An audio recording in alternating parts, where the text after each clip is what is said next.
we started seeing maps being drawn up that includes the Urhobo nation as part of the Republic of Biafra. Now, these are maps that are being drawn up by IPOB and MASOB and this guy, their latest hero. You get it right there. Now, let me just state this up front. Everyone has a right to agitate for their people. Nobody will sit down and say the Igbos do not have a right to agitate for themselves. The union we have today, the Nigerian union as it is today, the Nigerian project, is not a perfect union. Everybody should strive to correct those imperfections. So I respect their right to self-determination. I respect their right to agitate on behalf of their people. What we will not countenance, is for them, without consulting the Urhobo people, to swear mutu on their own, include Urhobos as part of their map of the Republic of Biafra.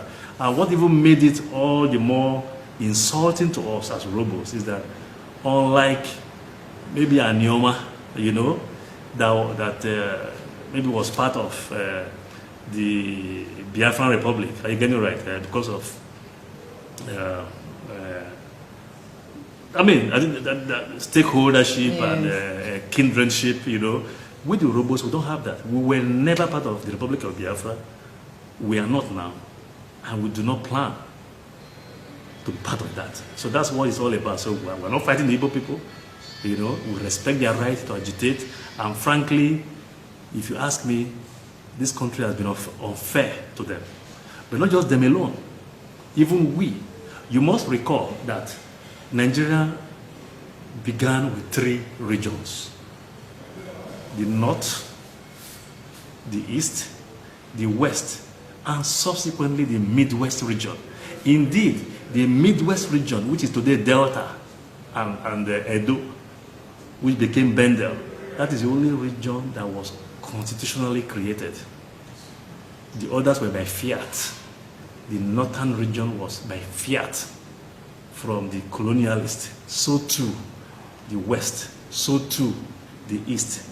But ours was created as a result of referendum by the people in a constitutional manner. So I'm saying this for purpose of history. As we speak right now, the North, which was one region, is now 17 states or 19 states. I think 19 states. It's now 19 states. The West, that was one region, is now 6 states. The East, or Eastern region, that was one region, is now 5 states. While we, Midwest, that was one region, were only 2 states. Now these have implications. And what are the implications? Between Edo and Delta, one region, we only have 6 senators. The North, that was one region, now has 19 times 3, that's 57 senators. You do the math. The West, that was a co-region with us, Midwest, now 6 states times 3 senators, making what? 18 senators. While we, a co-equal region, at that time, we only have 6 senators. So I'm saying this, of course the Igbos have a right to be angry and to be bitter. We too, here in Bendel or Delta, Edo, they will also have a right to be bitter. So when people are agitating, there's justification in the agitation, provided 1, don't make it violent, and then 2, consult. You cannot replace one tyranny with another tyranny. We believe that at some point, everyone needs to calm down. We need to sit down and look into the reason for this agitation. We should be asking ourselves this question. This kind of agitation that we have today, did we have these agitations in pre-Ironsi Nigeria? Or these agitations only came about post-Ironsi Nigeria? I say this because this has ramifications. In pre-Ironsi Nigeria, we're running a federal system of government with powers devolved to the regions. Before Ironsi came with his Decree 34, they're now more or less turned the country to a unitary system of government, taking all powers to Abuja. Now, if you look at the last constitutional conference, the confab, that was organized by the Jonathan administration. Most of these issues were addressed there. There are certain things we don't have to accept every recommendation of that confab. And frankly, I've never seen it all. But there are some good recommendations that they've made. The argument people are making is that nobody elected them, and therefore they are not in a position to decide for the country, decide for the people, when those that have the mandate are there. That's we, the elected representatives of the people. And they are right to that extent. So to that extent, I would say, okay, yes, they've made their recommendations, but they didn't have the mandate. So bring the report to those of us who have the mandate. Let us sift through this. The ones that we believe that will add value, that will help address the challenges that we have today, let us take them. The ones that do not address the challenges we have today, we set them aside. But at the end of the day, we have the mandate to look into this. There are some good things in that report. We should look into this. That's the only way we can address some of the challenges. If you ask me today, I have not seen that report, but I like to believe there was recommendation for state creation. There's nothing wrong, for instance, in allowing the Igbos, if nothing else. I know we talk about equality of states, but you can actually make this argument based on equality of regions or equality of geopolitical zones.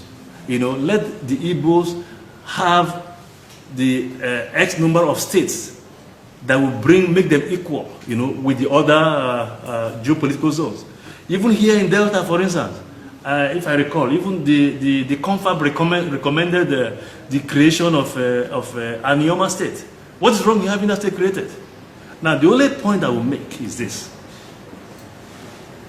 The economy of this country right now cannot afford this multiplicity of states.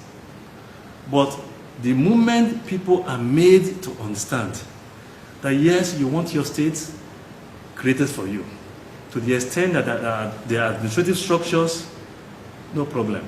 But the funding will not come from you. You cannot create states and sit down and expect Abuja, to be funding them. But if, like we did in the past, when we had the 3 regions, where every state was competing against each other, where some had their peanuts, some had their cocoa, some have their rubber and crude, some had coal. You're getting right here. If they not go back, see, there is no state in this country today that does not have one form of natural resource or the other. Every state is blessed.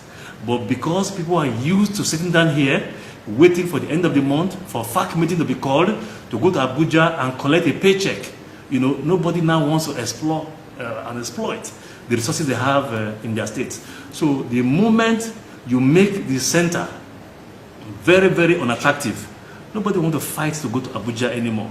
They would rather want to fight to go to Asaba, or go to Benin, or go to Port Harcourt, because those will not be the epicenters right there of the political administration.